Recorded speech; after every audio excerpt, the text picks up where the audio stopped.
Welcome to Sengoku Daimyo's Chronicles of Japan. My name is Joshua, and this is episode 108, The Great Change.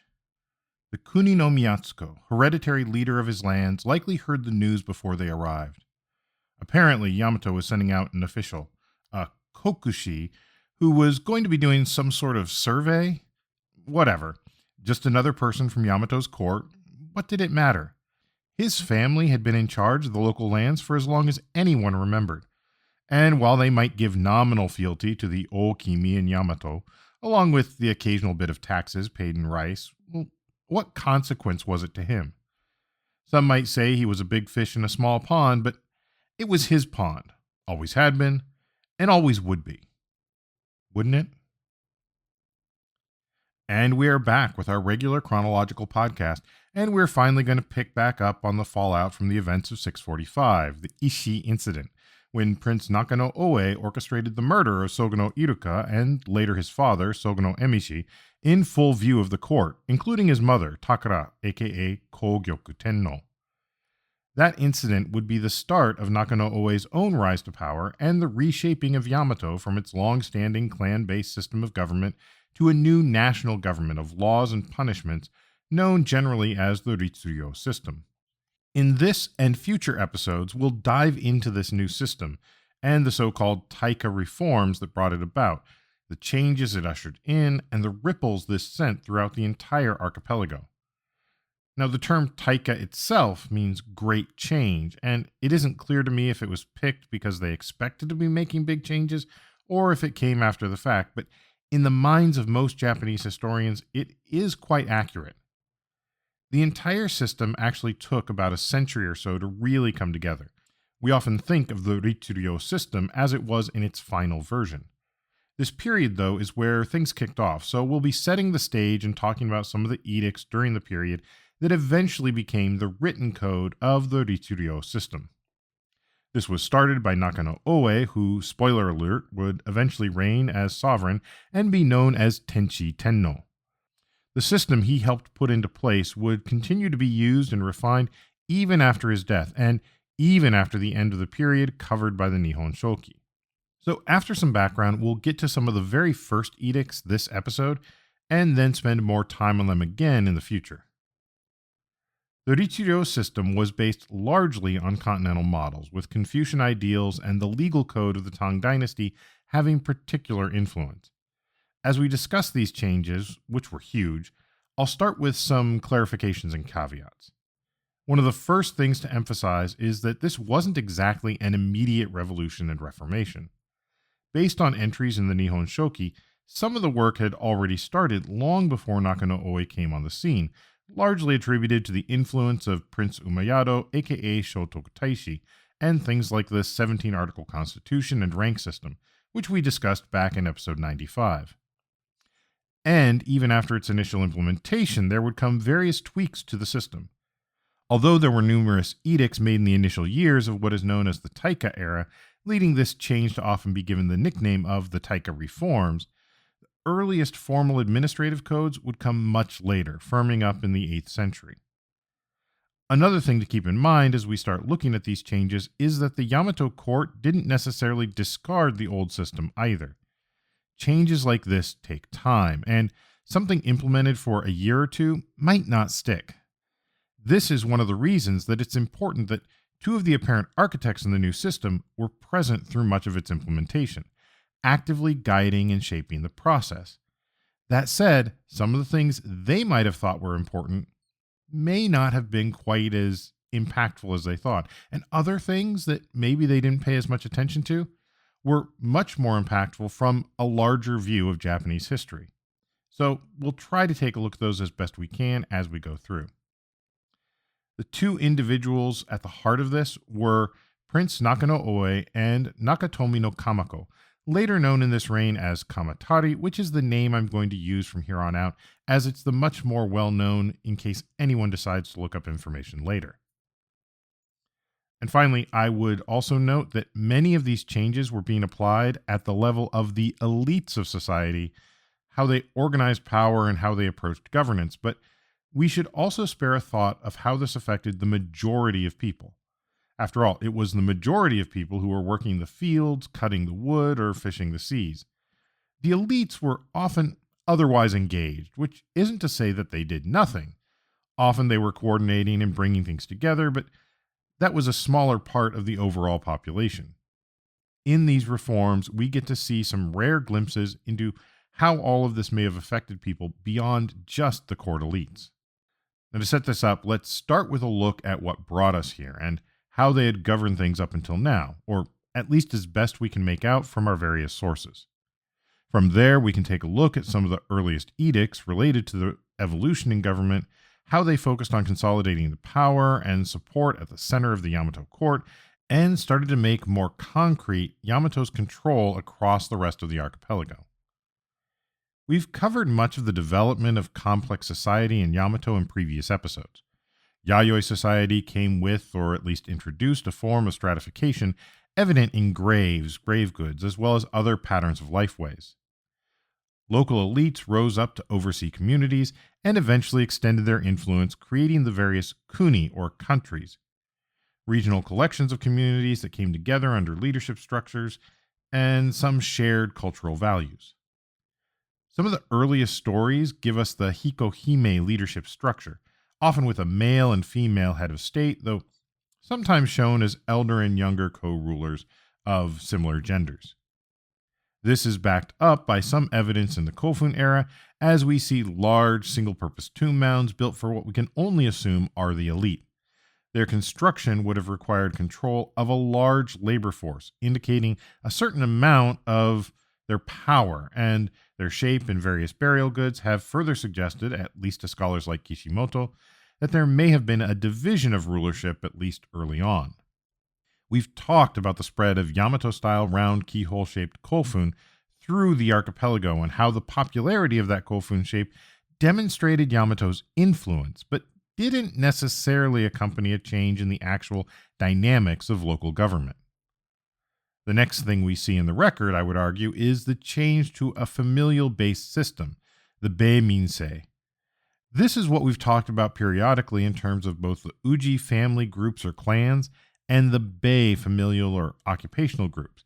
But here I'll give an overview of the whole practice and what its development means in the sense of changing approaches to organizing and governing a complex society. Also, these families that were created during this would have a huge influence on how the Ritsudo system would eventually pan out. The Bei-min system was a means of further dividing and categorizing people in society, rooted in continental concepts of a familial group.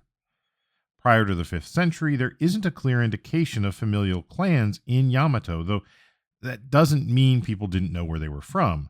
They still remembered who their ancestors were, and that was important, often tracing back to mythical and legendary individuals who are recorded as gods or kami. I suspect, however, that in the smaller communities of the Yayoi period, where you were from was as good an indicator of your relationships as anything else. Farming is a pretty sedentary lifestyle, and if you know all of your neighbors, there isn't as much need to divide each other up by specific familial groups. It was much more important that I'm from this village or region than I'm from this particular family. And so the oldest stories in the Nihon Shoki and the Kojiki only refer to individuals by their names or by locatives. Occasionally, we will be told that so-and-so was an ancestor of this or that uji or clan, but it's telling that they don't use the clan name with that person. Surnames do become important, however, in the Bei-min system, but they're only really important for those in the upper tiers of society. Amongst the farmers and other commoners, the heimin, you often won't find specific surnames, or people will use pure locatives or something similar to refer to a person. Surnames were for people a little further up the social food chain. Now, from what we can tell, the Uji structure likely started with the Bei families trying to set up groups of individuals who were in charge of certain economic activities beyond just farming the land. The Inbei, the Mononobe, the Abe, the Kuratsukuribe, and the Kusakabe are all examples of family names ending in Bei. Some, like Kuratsukuribe, Inukaibe, and Umakaibe, are all fairly straightforward. These are groups that were made up around particular industries. Kuratsukuri literally means saddle making, so the Kuratsukuri-bei are the saddle makers. Inukai and Umakai refer to the ones who kept or raised the dogs or horses. Setting up a familial or clan unit around a certain profession was one way of organizing society so that you had the things that you needed. Such jobs were often inherited anyway, passing from father to son, mother to daughter, etc. So it makes some sense. And the clan or uji structure meant that there was a person or persons at the head of the familial unit who could be responsible for coordinating efforts across different, sometimes dispersed groups of people. The thing is, there's no indication that the people in these professions were necessarily related to each other prior to this organization. And in many ways, the idea that they were a family with a common ancestor was a created fiction. There may have been some relationship. For instance, weaver groups were often centered on immigrant groups that came over from the continent with knowledge of specific techniques, so there was likely some pre-existing relationship, but they weren't necessarily what we would consider family, related by blood to one another. Over time, these groups became actual clans. Children were born into them and remained unless they specifically were split off into a different uji for some reason. Some of them dropped the bei part of their name, and in some of those instances, it seems this may have created a distinction between the line at the head of the clan vice the other members, but once again, that distinction isn't entirely made clear. Furthermore, members of these clans were not ultimately restricted to the hereditary jobs for which the clan had been created. There are also clans that appear to be more about location, possibly local rulers or magnates. For example, there are the Munakata and the Miwa, referring to local chiefs or lords of the Munakata and Miwa areas, both important ritual areas, I might add. The clans formed another function as well, as each clan had a kabane, which was an early form of social rank. Some of these ranks appear to have come from titles or positions. So, for instance, you have the Omi, the Muraji, the Kimi, and the Atai. Early on, Muraji appears to be the more prestigious title, with the O-Muraji being the head of a Muraji-level house that was also a key member of the government. Omi, meaning minister, eventually came to be seen as more prestigious, however, and meanwhile, both were more prestigious than the term Kimi, although that may have originated as a term for the rulers of the local countries, which makes sense if you consider that the Yamato sovereign was the Oho-kimi or Great Kimi, much as the Oho-omi was in charge of an Omi group and the Oho-muraji was in charge of a Muraji-level house. There are also Omi and Muraji households for whom there is no Oho-omi or Oho-muraji ever mentioned, but only members of the Omi and Muraji ranked families were considered for positions at the top of the court hierarchy. All of this clan and rank system began to change in the 6th century during the reign of Toyomike Kashikiya-hime, aka Suiko Tenno, with the introduction of the 17-article constitution and the new rank system.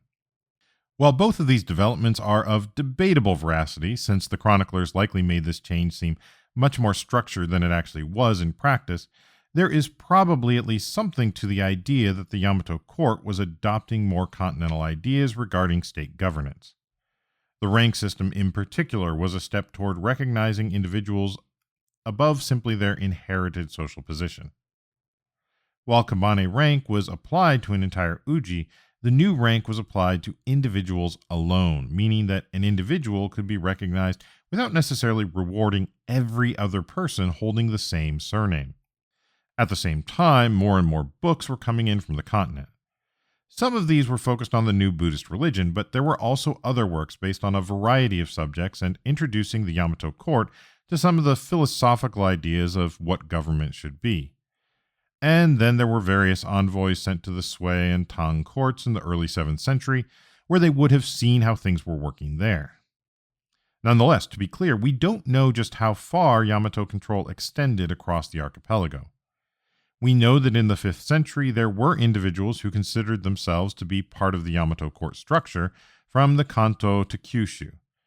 In the Nihon Shoki, we also see the establishment of miyake up and down the archipelago from as far out as Kamitsukenu, aka Kozuke, to the western edge of Kyushu in the early 6th century. These miyake were areas of rice land which owed their output to the Yamato court or a particular endeavor.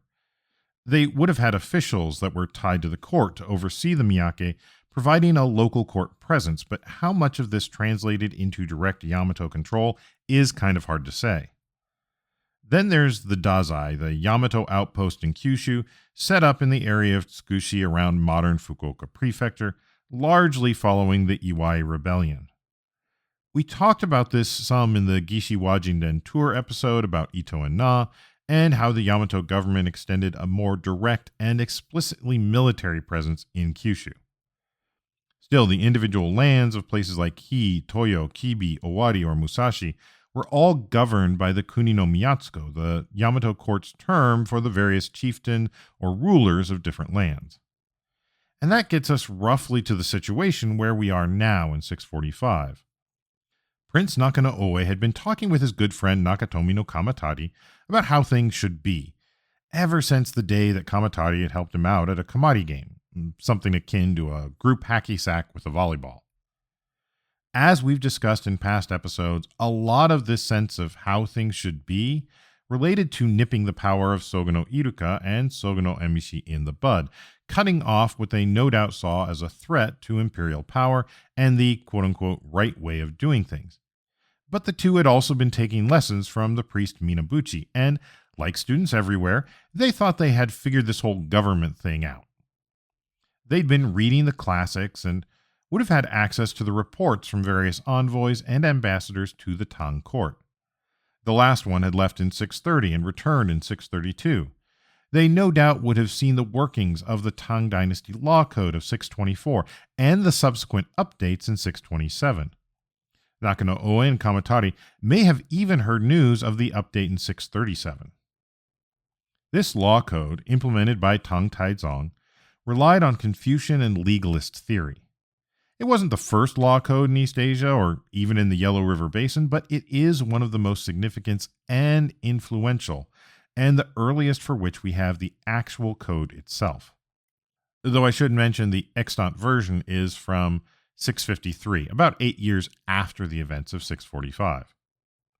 As we'll see, all of this was well within the time frame which the Ritsuryo system was used and updated itself.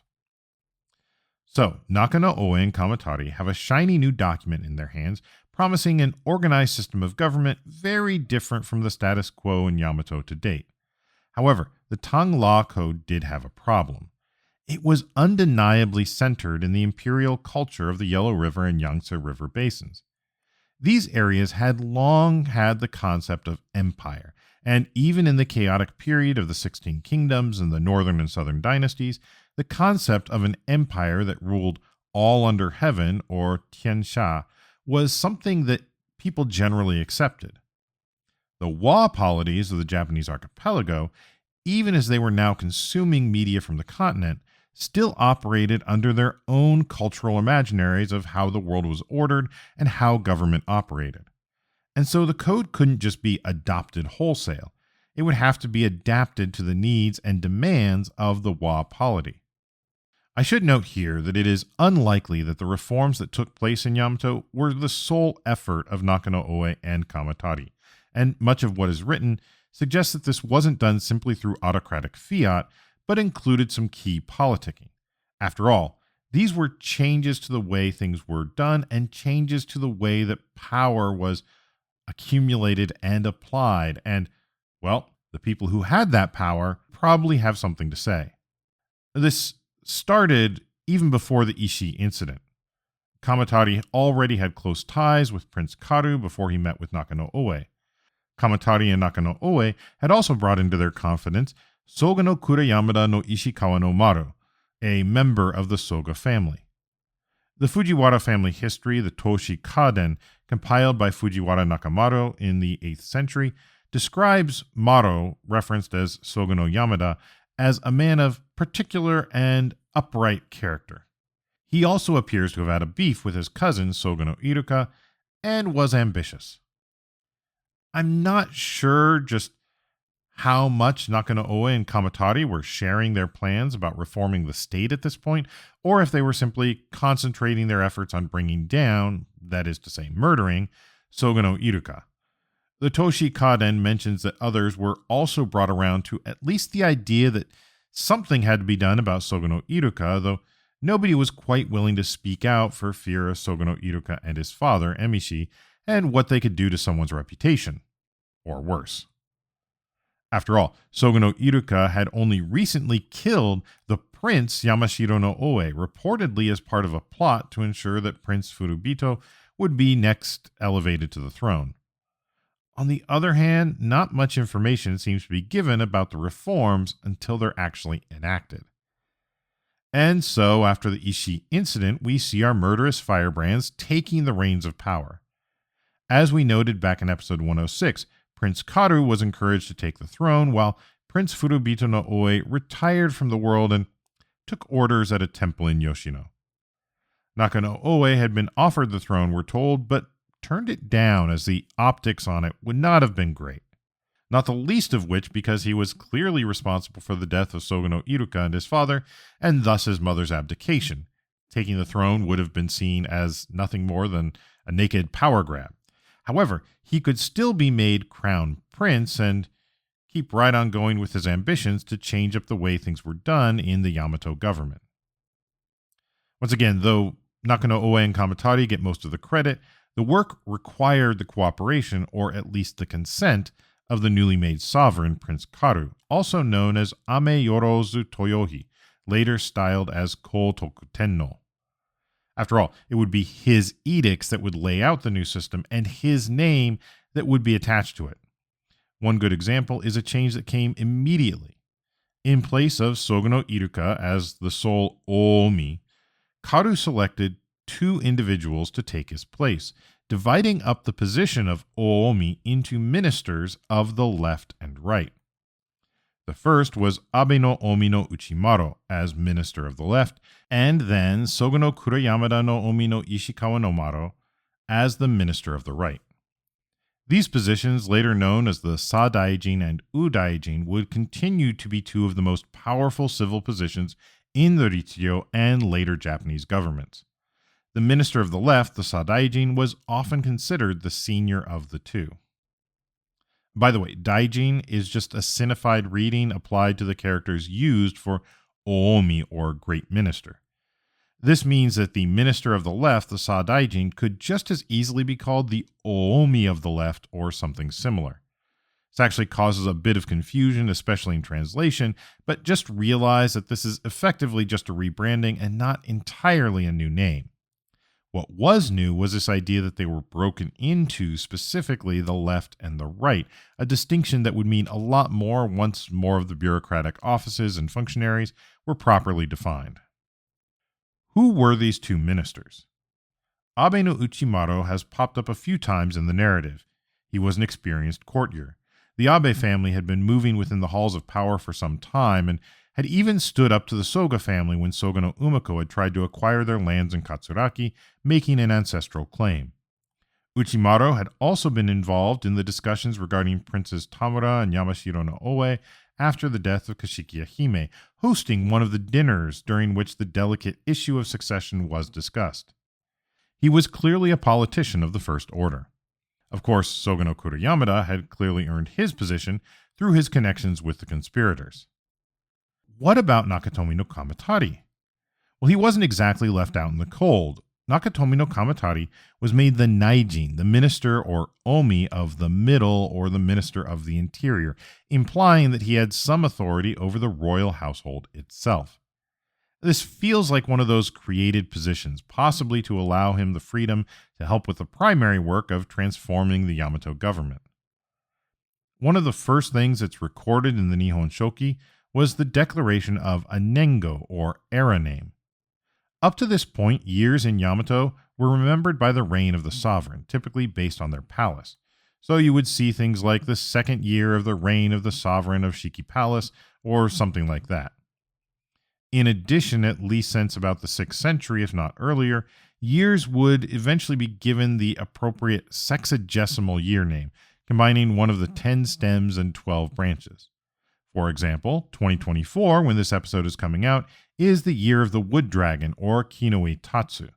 This practice still continues today in Japan for various reasons, usually for traditional calendar purposes. Now, the Nengo was something newly introduced to Japan, however. This was an era name that would be chosen by the sovereign, often based on important changes that either had occurred or even as a wish for something new. So you would see a new Nengo with the ascension of a new sovereign, but it could also come because of an auspicious omen or because of a terrible disaster and hope for something new. Right now, in 2024, the current Nengo, which started with the reign of Emperor Naruhito a few years back, is Reiwa. This very first Nengo, we're told, was Taika, meaning, as I said up front, great change. It certainly was apropos to the work at hand. So let's go through the Chronicles and see some of the great changes occurring at the Yamato court now that the intention had been made clear. Now, we already talked about the change from a single Oho-kimi to the ministers of the left and the right, but there were many other newly created official positions. An example of this is 2 doctors, or hakase, doctors in the sense of learned experts, not medical doctors, although medicine was certainly revered. One of these new hakase was the priest Min, presumably the same one who had brought back astronomical knowledge from the Sui dynasty, possibly the same one known as Shoan. The other was Takamuko no Fubito no Kuromaro, who had gone to the Sui dynasty with Min and others and come back with knowledge of how things worked on the continent. The Takamuko family had immigrant roots as descendants of the Ayabito, and Kuromaro was well-traveled, returning from the Sui court by way of Shilla. These 2 were well-positioned to help with the work at hand, the great Taika reforms. Now that the rudiments of a cabinet were in place, one of the first problems set before the new ministers of the right and the left, as well as the various officials, the Daibu and the Tomo no Miyatsuko, was how to get people to acquiesce to forced or corvée labor, the idea that for certain government projects, villages could be called upon to provide manual labor in the form of a healthy adult, typically male, to help as needed. This was something of a tradition. People had already called up labor to build the tombs and other such quote-unquote public works as needed, but it was still a thorny problem, and evidently it was thought best to get expertise beyond the purely human. The Udaijin Sogono Ishikawa no Maro suggested that the kami of heaven and earth should be worshipped and then affairs of government should be considered after that.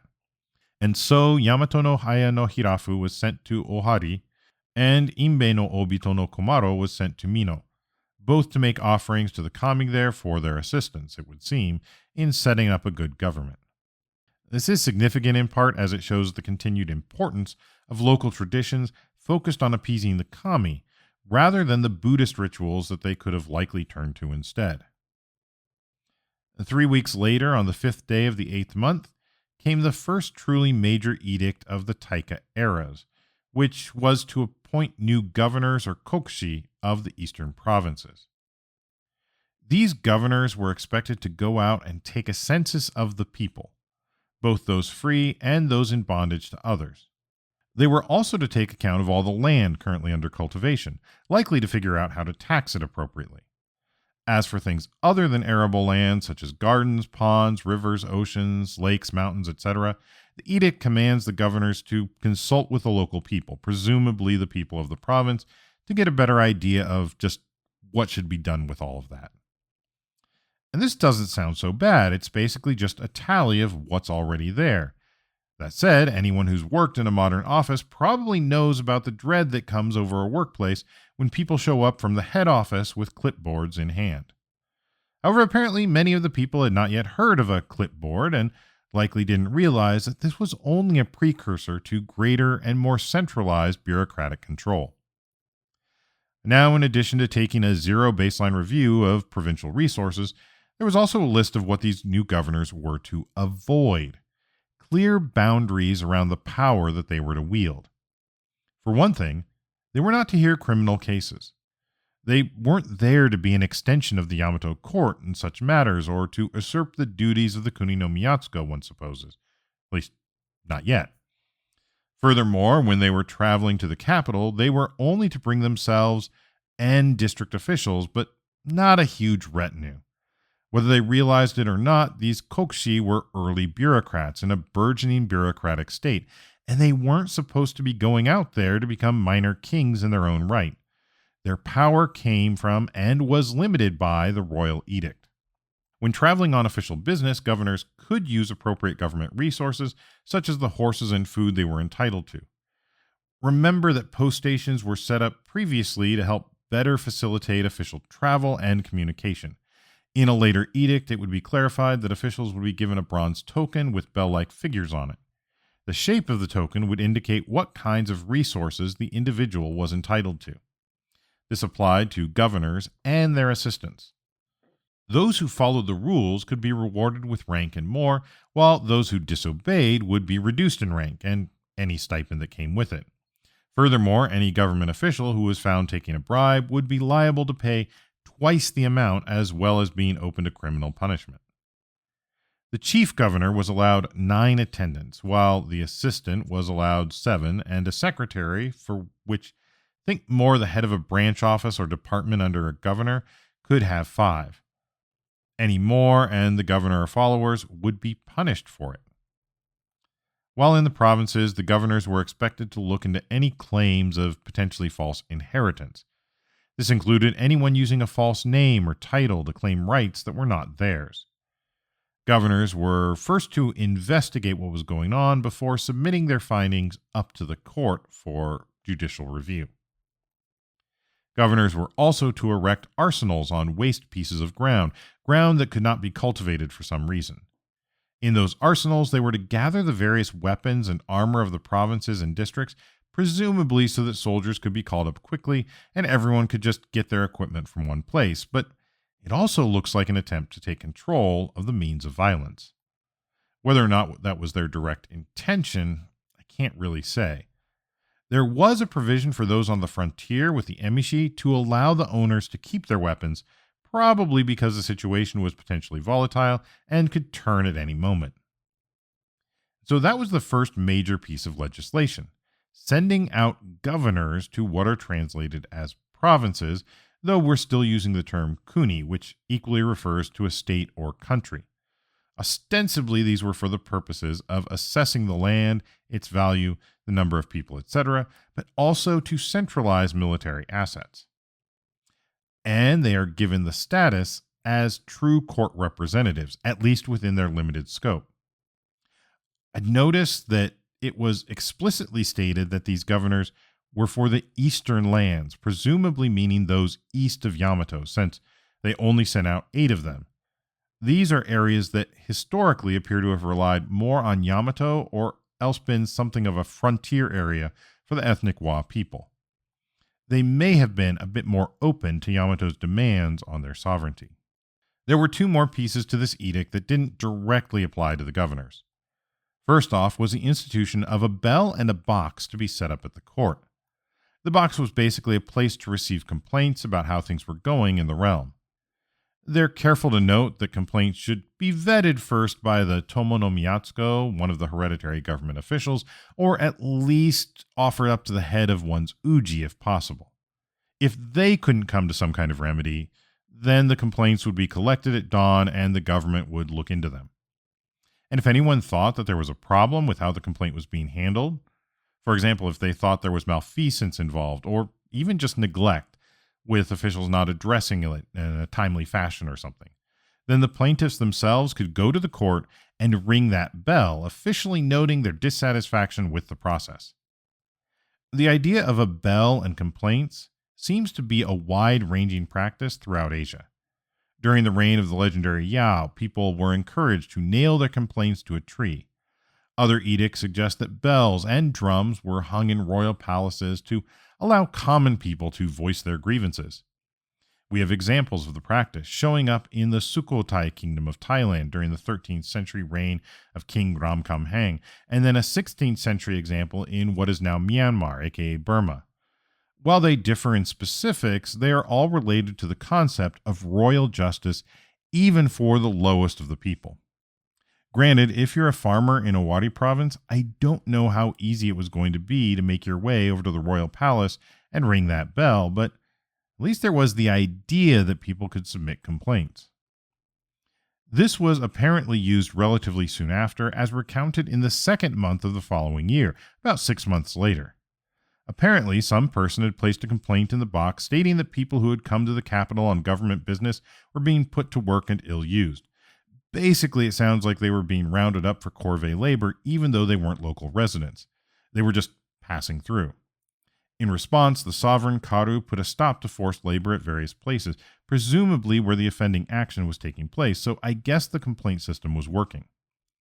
The last part of this first set of edicts kicking off the changes was about inheritance. Not all people in Yamato were free, and the law saw a difference between the status of free and unfree persons. That is to say, enslaved persons. And so they made laws that only the child of two free persons would be considered free. If either parent was in bondage, then the child was also considered in bondage to their parent's house. If two enslaved persons of different houses had a child, then the children would stay with the mother. Temple serfs, though technically bound to service of the temple, were made a special case, and their children were to be treated as if the temple serf was a free person. Now, slavery is something that doesn't always get talked about regarding ancient Yamato, and the chronicles themselves don't tend to mention enslaved people often, but more because they belong to a class of society that was largely outside of the scope of the narrative. In cases where they are discussed, such as these edicts, the chronicles are unapologetic of the practice. These may have been people who were captured in raids, or their descendants, or people who had been enslaved as punishment for some offense, although it isn't quite clear just what would count. We know that Himiko sent enslaved persons as part of the tribute to the Wei court, as she was trying to curry favor, and mention of them certainly shows up now and again. It's unclear how many people were enslaved up to this point, but some estimates suggest that it would have been about 5 to 10% of the population. As I've mentioned before, this practice continued up until the Sengoku period and was only abolished by Toyotomi Hideyoshi in an attempt to stop the Portuguese from buying enslaved Japanese people and transporting them away from Japan. That didn't mean that other forms of bondage, however, often economic in nature, didn't happen. So that was the content of the first edict, one of many. The court sent out newly appointed governors to the provinces, but these governors were, so far, limited in their scope. There's even some evidence that these may have been initially seen as temporary positions, and there was mention of a kokushi in the previous reign. Still, this was part of a clearly concentrated effort to assume central authority over the archipelago. There were even officials appointed over the 6 districts of Yamato province, the core of the Yamato state, who were likewise expected to prepare registers of the population and the cultivated land. Even the idea that the sovereign had the right to make these appointments in other lands was something a bit radical and indicated a change in the way that the court, at least, would view the sovereign. It likewise placed the sovereign in a position to dispense justice through the vehicle of the court, and it began to define the citizens of the realm as well. That said, this all could have been argued for by using the Sui and Tang as examples of what government should look like and what a true nation would be. It is also possible that this didn't all happen of a sudden in the 8th month, as the chronicles describe it. This is suggested based on a separate account mentioned in the Nihon Shoki that the gathering of weapons, for instance, one of the things that the governors were charged with, actually took place between the 6th and 9th month. So some of this likely started before the date listed for the edict, and that may have just been one part of the whole. The chroniclers often do this, finding one particular date of importance and throwing in everything rather than giving things out piecemeal, depending on the event. In addition, on the 19th day of the 9th month, officials were sent out to all the provinces, not just the eastern provinces, to take a proper census. At this time, the sovereign, Karu, issued another edict which seems related to their work as well as to that of the governors or kokushi sent to the east. In it, he noted that the powerful families, the Omi, the Muraji, the Tomo no Miyatsuko, and the Kuni no Miyatsuko, would compel their own vassals to work at their pleasure. They would also appropriate for themselves various pieces of land so that people could only work it for them. Not everyone was doing this, though. Some unnamed persons were accused of hoarding thousands of acres of rice land, while others had no more land than you could stick a needle into. Furthermore, these powerful families were collecting taxes for themselves first, and then handing a portion of that over to the government. They likely compelled their vassals to work on their own tombs, and so on. And so, the sovereign, Karu, forbade anyone from becoming a landlord and forcing people to pay rent. You can guess how long that lasted. Now, presumably, he was also dealing with some of the other aspects, though that may have proved more difficult. After all, from what we've seen, everything that Karu is complaining about, things that no doubt were considered antithetical to good government based on pure Confucian values, were the norm for the elite at the time. Heck, the Kuni no Miyatsuko had no doubt thought of the land and the people on it as their own, not Yamato's. However, things were shifting, and once again we see Yamato exerting royal prerogative over the land and people, something that they would do more and more as the system of laws and punishments eventually came together. Now the big question is, how did this all pan out? Well, it took some time, but we do get a report on the second day of the third month of the following year, 646, and to be honest, doesn't sound like things were going too well. Of the high officials sent out as kokushi to govern the eastern provinces, 6 listened and did what they were told, but 2 did not, and then there were numerous other issues. A more detailed list was given on the 19th of the month, including a clear idea of just what kinds of things people had been up to. The decree was given to the choshushi, apparently other government officials who were sent to check on how things were going in the provinces. The decree starts by reminding officials that they were not to use their position to appropriate public or private property. Anyone of assistant governor rank or higher would be punished by being degraded in their rank and presumably their stipend, and those officials of clerk or secretary on down would face flogging. If anyone was found converting public property, or someone else's property, to their own use, they would be fined double the value of the property, just as with the bribes. So the Yamato government was really trying to tamp down on people trying to make a profit from their position. And here are a few of the things that Choshushi specifically reported back to the throne. So Hozumi no Omi no Kui taxed individual families for his own use, and though he gave some of it back, it wasn't all of it. His 2 assistants were also at fault for not correcting him. In another instance, Kosei no Tokune no Omi did something similar, taking away horses from the farmers for his own use. His assistants not only did not correct him, but actually helped him. They also took horses from the Kuni no Miyatsuko of the province. One of the officials tried to remonstrate with him, but he finally gave in to corruption himself. Ki no Mariki, or Ki no Marikira no Omi, sent men to Asakura no Kimi and Inoue no Kimi to look at their horses for his own use. He also had Asakura no Kimi make him swords and provide bowcloth. We aren't quite sure what that is, but probably something having to do with cloth in lieu of having bows. Anyway, we'll talk about that a little bit more in other edicts. Now, Ki no Mariki also took payments in lieu of weapons offered by the Kuni no Miyatsuko, but didn't exactly report it up to Yamato.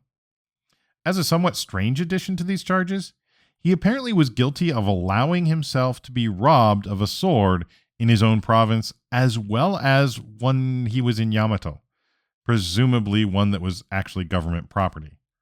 Apparently, being held up at sword point wasn't considered sufficient justification for letting it go. All of these crimes were apparently facilitated by his assistants and their subordinates. In yet another example, Azumi no Muraji apparently made the Kuni no Miyatsuko send government property to someone when they were ill, and he took horses belonging to the Yubei clan.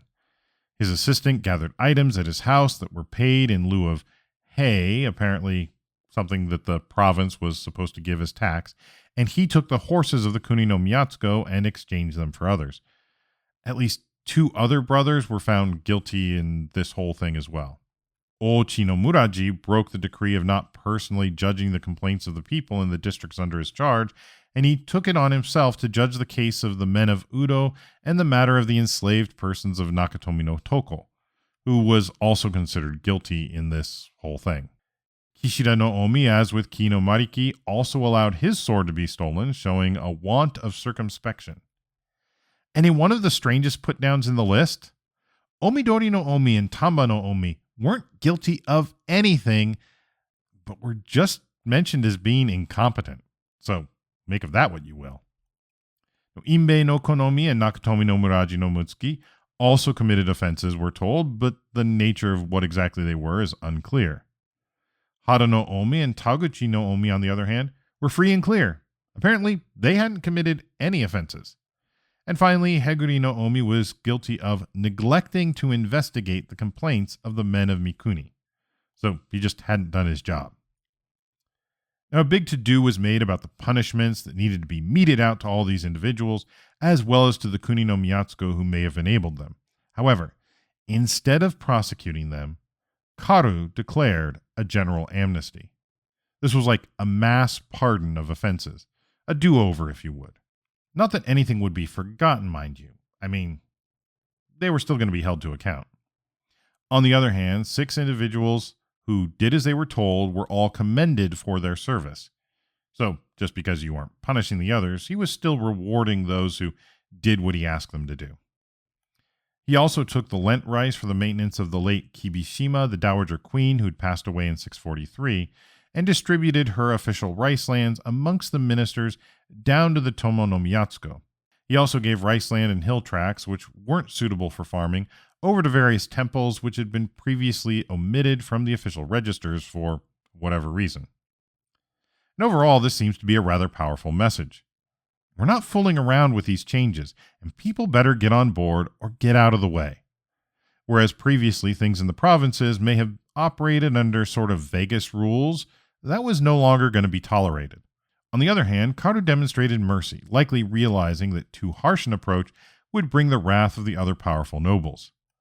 Nonetheless, he elaborated what each person had done and effectively put them and anyone else harboring thoughts that they could just ignore these edicts on notice. These reforms weren't going away. So we've talked about where we were, and we can see the powers at the Yamato court starting to make changes. For now, this is probably going to be a good place to take a break for this episode, but there are a lot more of these reforms to get to, not to mention the rest of the intra-palace politicking at the court, as well as the changing situation on the continent and in diplomatic channels. We're going to keep looking at these changes as we move forward through the period of the Great Change, the Taika era. Till then, thank you for listening. Thank you for all of your support. If you like what we're doing, please tell your friends and feel free to rate us wherever you listen to podcasts. If you feel the need to do more and want to help us keep this thing going, we do have information about how you can donate on Patreon or through our coffee site, ko-fi.com/Sengoku Daimyo, or find links over at our main website, sengokudaimyo.com/podcast, where we will have some more discussions on topics from this episode. Also, feel free to reach out to us at our Sengoku Daimyo Facebook page. You can also email us at thesengokudaimyo@gmail.com. Thank you also to Ellen for their work editing the podcast. And that's all for now.